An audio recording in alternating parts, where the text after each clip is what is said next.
It was a foggy evening in a quiet part of a rainy city. Billie Eilish, now one of the most influential music icons of her generation, had just finished a long studio session. Tired, she decided to take a walk through the narrow alleys to clear her mind. Her hoodie was up, and the world outside barely recognized her in the dim streetlights.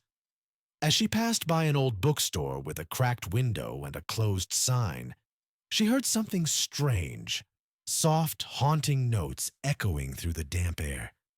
It wasn't coming from a speaker. No, it was raw, fragile, human. She followed the sound like a thread, weaving between empty benches and puddles reflecting the city's sorrow. And there he was, a young boy, no older than 10, sitting on a milk crate under a broken awning. His clothes were patched and his shoes didn't match.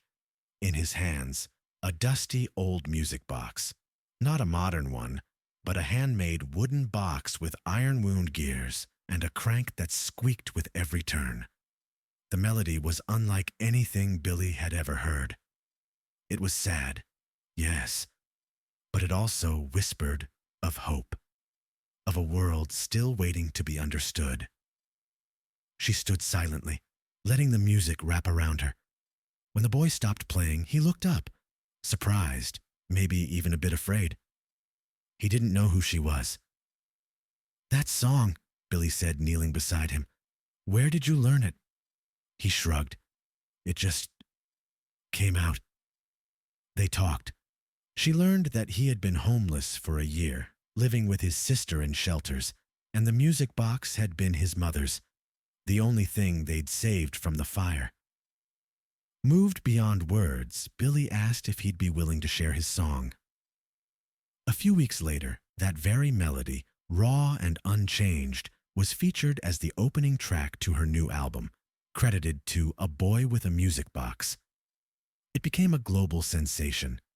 But more than the fame, what mattered most was what came after. Donations poured in. The boy and his sister found a home. And Billy? She found something she thought she had lost. Truth in simplicity, emotion in imperfection. In the end, it wasn't just the music that touched millions. It was the silence between the notes.